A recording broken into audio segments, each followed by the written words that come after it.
Every stretch you have held in the last decade ended 60 seconds before it started working. During those 30 seconds, your muscle was fighting you. A stretch sensing receptor embedded in the muscle detected the lengthening and fired a protective contraction, the fastest reflex in the human body that opposed the stretch for the entire duration. For 30 seconds, you were stretching against a muscle that was actively contracting to prevent you from stretching it. The reflex won. You let go. The muscle returned to its prior length you started. Nothing changed. Three things happen in sequence during a sustained stretch. The first prevents change. The second permits change. The third produces change. Everyone stops after the first. Stretch sensing receptor sits inside the muscle belly, oriented parallel to the muscle fibers, a specialized bundle of fibers wrapped in a sensory nerve ending that detects both length change and rate of length change. When you begin a stretch, the muscle lengthens. The receptor detects the lengthening and sends a signal through the fastest sensory nerve fibers in the body to the spinal cord. In the spinal cord, the signal synapses directly one connection, no relay with a motor nerve that projects back to that muscle. The motor nerve fires. The muscle contracts. The contraction opposes the stretch. This completes in approximately 30 milliseconds faster than conscious awareness, faster than decision-making, faster than any voluntary override. The contraction is involuntary, immediate, and powerful enough to prevent the stretch from producing lasting change. Reflex exists for a reason the body considers non-negotiable. A muscle lengthened rapidly past its safe range could tear. The sensor detects dangerous lengthening and commands a protective contraction before the conscious brain is aware the stretch has begun. The protection is absolute. The body does not negotiate with potential tissue tears. For the first 15 to 30 seconds of any sustained stretch, this protective contraction is dominant. The muscle is simultaneously being lengthened by the external force you are applying and being contracted by the reflex response. The two forces oppose each other. Nothing is changing length, it is fighting. The sensation you feel is resistance, tension, the perception that the muscle is tight. The tightness is an active contraction, not the muscle's resting state, the receptor driving the motor nerve driving the muscle resisting the stretch with everything the reflex arc can produce. Every stretch you have held for 30 seconds was consumed entirely by this reflex. The muscle fought. The stretch ended. Nothing changed. The stretching program that lasted a decade produced nothing because every stretch was abandoned before the reflex was defeated. Now what defeats it? Because the body built a second receptor specifically to override the first. At the junction, where muscle fibers attached to the tendon sits, a different receptor woven into the tendon's collagen fibers, detecting tension rather than length. This receptor does not care how long the muscle is. It cares how much force is being generated at the junction. When the muscle is both stretching and contracting simultaneously, the first receptor fighting the stretch, the tension at the junction rises progressively.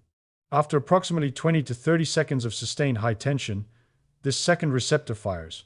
Its signal travels to the spinal cord through a different nerve fiber type and synapses with inhibitory interneurons, neurons whose job is to suppress the motor nerve that was driving the protective contraction. The motor nerve is suppressed. The contraction releases. The muscle relaxes. This is the body's safety override for its own safety reflex. The first receptor prevents dangerous lengthening. The second receptor prevents the first receptor from producing dangerous tension through sustained contraction. The two balance each other, one contracts, the other releases, and the net effect is that after 30 to 40 seconds of sustained stretch, the muscle transitions from active resistance to passive compliance. You feel this transition. At approximately 30 to 40 seconds into a held stretch, there is a palpable give, the tension drops. The range increases slightly, the stretch suddenly feels easier. Most people interpret this give as the end of the stretch. The muscle has loosened. The work is done. Time to release. Interpretation is wrong. The give is the beginning. The protective contraction has finally released. The muscle is now passively compliant for the first time since the stretch began. The tissue is available to change. And most people let go at exactly this moment, walking away from the stretch, at the precise instant the beneficial phase was about to start. Well, what happens if you hold past the give? With the reflex defeated and the muscle passively compliant, the connective framework surrounding the muscle, the fascial sheath, the internal partitions between fiber bundles, the tendon is now under sustained load without muscular resistance. This framework behaves as a viscoelastic material, exhibiting both fluid-like and spring-like properties simultaneously. Under sustained load, viscoelastic material undergoes something called creep gradual, permanent deformation that accumulates over time. The collagen fibers in the fascial matrix slowly realign along the line of force. The crosslinks between fibers stretch. The framework physically lengthens not through elastic deformation that springs back when the load is removed, but through plastic deformation that persists after the load is removed. Creep requires time. The rate at which the tissue deforms under constant load means that meaningful change does not begin for 30 to 60 seconds after the load is applied to passive tissue. Since the first phase was consumed by the protective contraction and the next 10 to 15 seconds were consumed by the override transition, the creep does not begin producing lasting change until approximately 60 seconds into the stretch. Between 60 and 90 seconds, the creep accumulates, the framework lengthens measurably, the range of motion at the joint increases by a detectable amount, and this increase persists after the stretch is released because the deformation was plastic, not elastic. The tissue is physically longer. This is the mechanism that produces lasting flexibility gains, and it requires 60 or more seconds of sustained load on passive tissue to begin. The first phase was the reflex. The next 30 were the transition. Only after 60 seconds does lasting change begin. The physics is time-gated. The gate opens at 60 seconds. Everything before it was preparation. Pre-exercise static stretching of 30 seconds or less reduced peak force output by 5 to 10% with no measurable flexibility gain, as Baim and Chawachi documented in a meta-analysis published in the European Journal of Applied Physiology. 30 seconds is not just useless, it is actively counterproductive.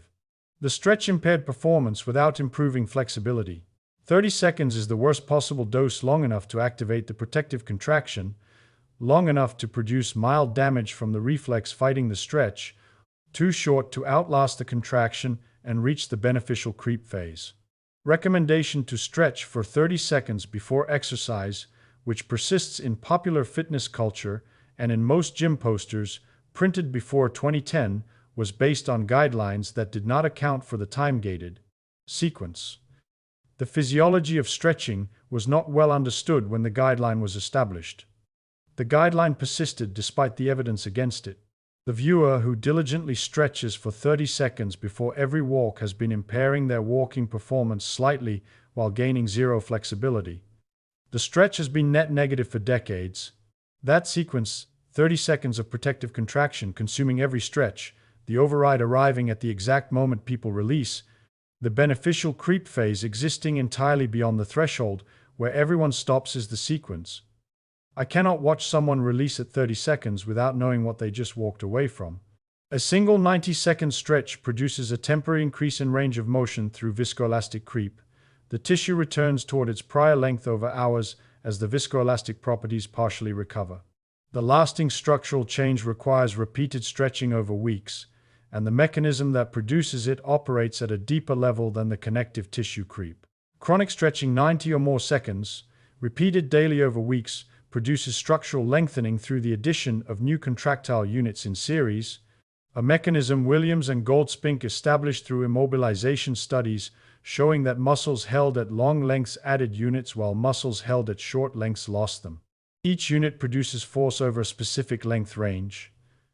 A muscle with more units in series has a longer resting length and can produce force over a greater range of motion. The addition occurs in response to sustained mechanical loading at long muscle lengths, exactly what the creep phase provides as its signal. Mechanism behind the extreme flexibility of gymnasts and ballet dancers. Years of sustained stretching past the 60-second threshold produce structural remodeling. The splits are not the result of loosening muscles or having inherently flexible tissue. They are the result of adding contractile units until the muscle's resting length permits the extreme range. The remodeling is structural, it takes weeks to months, and it requires the sustained load that only the creep phase provides. Implication for the viewer who has been inflexible their whole life is specific. The inflexibility is the current number of contractile units in the relevant muscles. The number can change. The signal that changes it is sustained mechanical loading at long muscle lengths, the exact load the creep phase delivers. The flexibility you had at 12 and lost by 45 was not a quality that evaporated. It was a structural adaptation that was maintained by activity patterns you stopped performing. The adaptation can be rebuilt by reintroducing the signal 90-second holds daily, targeting the restricted groups. The rebuilding takes months, not weeks, because the structural remodeling is slower than the viscoelastic creep. But the direction is progressive, and the endpoint is determined by the consistency of the signal, not by age or genetics. If you are over 45, two age-related changes make the 90-second threshold more important and simultaneously harder to reach. Connective tissue stiffens with age. Collagen cross-linking accumulates over decades, increasing the resistance to deformation. The reflex phase takes an identical 15 to 30 seconds to defeat regardless of age. The neural arc does not change, but the creep phase requires more time in stiffer material. 90 seconds for a 25-year-old becomes 90 to 120 for someone whose connective framework has been cross-linking for decades. Explains why older adults feel stiffer and why stretching doesn't seem to help. The duration required for the beneficial phase has increased while the duration people actually hold has stayed constant, or shortened, because the increased stiffness makes the first phase more uncomfortable, causing earlier release. The discomfort that causes early release is the reflex, not damage. Holding through the discomfort to the give, then holding 60 seconds past the give, is where the benefit lives. If you are over 65, starting with 60-second holds and building to the full duration over 2 weeks allows adaptation without exceeding the tolerance of a framework that has not been loaded at length in years. The override arrives on schedule, regardless of age. Widening the window between the override and the release is the strategy.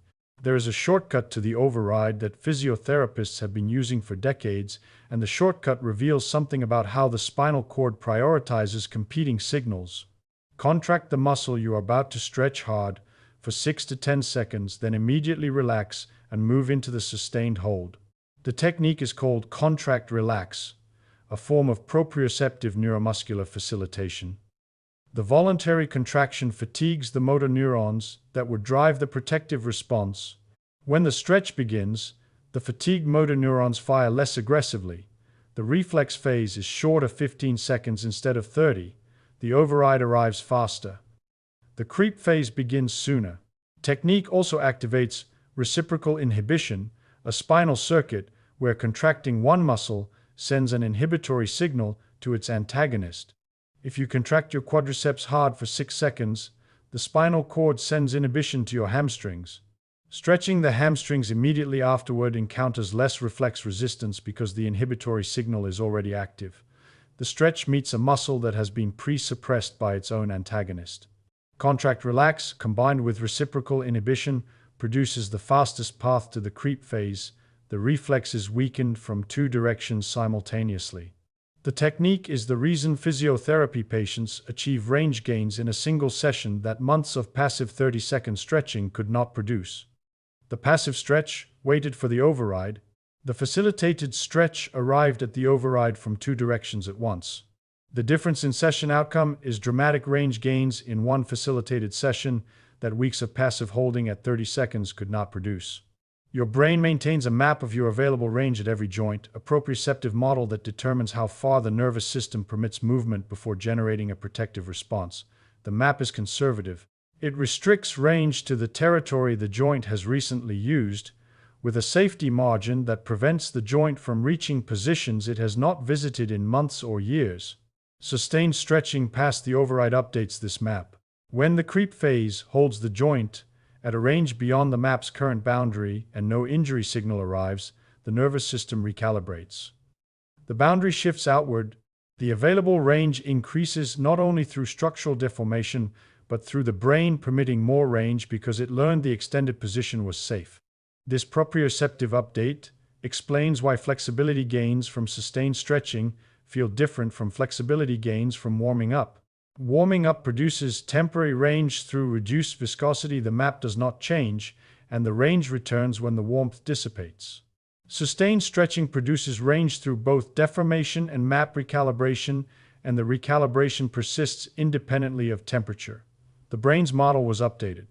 The new boundary holds. The range increase feels different from a warm-up increase, less temporary, less conditional, more owned. The difference is the map. This is why someone who stretches consistently for 6 weeks retains measurable range gains even after a week without stretching. The structural deformation has partially reversed, but the proprioceptive map retains the updated boundary because no injury signal arrived to reset it. Relationship between flexibility and strength. Because the assumption that flexible muscles are weak muscles has caused more harm than the 30-second guideline. A muscle that has been lengthened through sarcomere addition produces force across a greater range of motion. It is not weaker, it is capable over a wider span. The gymnast who can do the splits can also generate force at the bottom of the split because the muscle has enough contractile units to cover the extended range. Flexibility without strength is hypermobility, passive range without active control. Flexibility with strength is usable range. The muscle can both reach the position and produce force within it. The distinction matters because many viewers over 45 have been told that stretching will make them loose or unstable. Sustained stretching produces structural lengthening. Strength training produces force capacity across the available range. The two are complementary, each makes the other more useful. The knee that is stiff because the hamstrings are short does not need either stretching or strengthening. It needs both the lengthening to restore range, the strengthening to control the restored range. Stretching alone produces passive flexibility. The nervous system does not trust range you can reach but cannot control, positions you can achieve but cannot hold under load. Strengthening alone produces force across a restricted range, power that operates within a box the stiff connective framework defines. The combination produces usable, controlled, trusted mobility range the nervous system permits because it has evidence that the muscles can manage it. And then pain during a stretch and change during a stretch are independent events, and the separation matters because pain tolerance and tissue response operate through independent systems. Pain threshold during stretching is neurological, determined by the sensitivity of nociceptors in the stretched area and the descending inhibition from the brainstem. Pain threshold can be high. The stretch does not hurt much. While tissue change is minimal, the creep phase has not been reached. Pain threshold can be low. The stretch hurts considerably. While tissue change is substantial, the creep phase is producing deformation that the pain system is reporting as threatening. Pushing into pain does not accelerate the creep phase. Pain activates protective withdrawal reflexes that override the entire sequence. The motor neurons fire again, the reflex returns, the creep stops. Moderate tension, the level that engages the first phase without triggering withdrawal, is the intensity that produces maximum deformation. The stretch should feel like sustained tension that gradually releases as the override arrives. It should not feel like something is about to tear. If it does, the intensity is too high, the withdrawal reflex is active, and the creep phase cannot operate. Practically, many viewers over 45 learn to associate good stretch with pain. The gym culture of no pain, no gain trained a generation to push stretches to the point of wincing, the exact intensity that activates withdrawal and prevents the creep phase from operating. The most effective stretch feels boring after the give arrives. The resistance is gone. The deformation is accumulating silently. Nothing dramatic is happening. The drama was the reflex phase. The benefit is the quiet phase that follows it. And then why yoga works when gym stretching does not. Because the distinction is duration, not mysticism. A standard yoga pose is held for 60 to 90 seconds in a beginner class and up to 5 minutes in a yin yoga class. The whole durations align with the time-gated sequence. The reflex phase completes, the override arrives, the creep phase accumulates. The breathing instruction, slow, deep, sustained exhales, enhances the parasympathetic contribution that reduces residual resistance during creep. The instruction to breathe into the stretch is not metaphor, it is the mechanical enhancement of deformation through diaphragmatic pressure changes. The gym stretch 30 seconds, held between sets, often bounced, frequently at excessive intensity, operates entirely within the reflex phase. The bounce reactivates the sensor with each new velocity input, resetting the clock. The excessive intensity triggers withdrawal. The 30-second duration ends before the override arrives. The gym stretch is the reflex phase repeated without ever reaching the creep phase. Years of gym stretching produce no lasting flexibility because the mechanism that produces lasting flexibility was never activated. Yoga practitioner who can touch their forehead to their knee after 5 years did not achieve this through relaxation or spiritual practice. They achieved it through sustained mechanical loading past the override threshold, repeated daily, producing cumulative creep and structural remodeling. The mechanism is physics. The duration is the variable. That alignment, a contemplative tradition arriving at the correct mechanical duration through centuries of observation, the neurophysiology confirming why it works, only now explains why yoga produces flexibility gains that gym stretching cannot match despite using identical muscles and identical positions. Breathing couples to the stretch phases without conscious effort. During the first phase, breathing is often held or shallow the body braces as part of the global defensive response. During the override, the breath naturally deepens, the respiratory muscles relax from their bracing state at the moment the give arrives, both driven by one neural transition. During the creep phase, slow deep breathing enhances the response through two mechanisms. Exhalation activates the parasympathetic branch, further reducing residual muscle tone, and diaphragmatic movement produces rhythmic oscillation in abdominal pressure that mechanically assists deformation in hip flexor, hamstring, and trunk stretches. Slow exhales during this phase are not relaxation technique, they are mechanical enhancement of the deformation. There is a distinction between stretching and warming up that the 30-second guideline collapsed, and the distinction matters for when the 90-second protocol belongs in the day. Warming up increases blood flow to muscle tissue, raises tissue temperature, improves the viscous properties of connective tissue, and prepares the neuromuscular system for force production. It involves movement walking, light cycling, dynamic motion through progressively increasing ranges. It does not involve sustained holds. Warming up should precede exercise. Stretching, the sustained hold protocol that outlasts the protective contraction and reaches the creep phase, is remodeling. It is training, not preparation. It impairs force production for 15 to 30 minutes after the hold because the tissue has been deformed and the neuromuscular system needs time to recalibrate to the new length. Stretching for flexibility should follow exercise or occur as a standalone session, never immediately before performance-dependent activity. 30-second guideline merged these two interventions. Stretch before exercise combined a remodeling protocol, which should be separate, with a warm-up context, which should be dynamic movement.